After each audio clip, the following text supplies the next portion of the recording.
Adamı xəsislik fəqir eləyir, pul xərcləmək yox. Başa düşmür adamlar bunu. Adam xəsis olanda fəqir olur.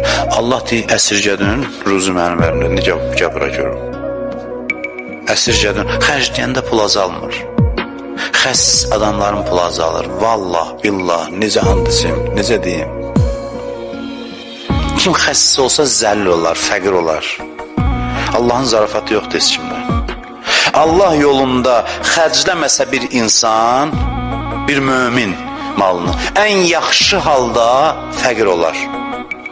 Ən pis halda nə olar? Allahın düşməninin yolunda xərcləyər.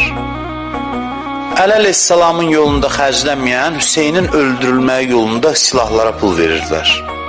Özlərindən asılıyor, Allahın sünnətidir. Allah belə təqdir edir. Özü bilmir ki, bir yerdə ki əsirgədi din yolunda canını, malını nəysə, canı, malı küfrün yolunda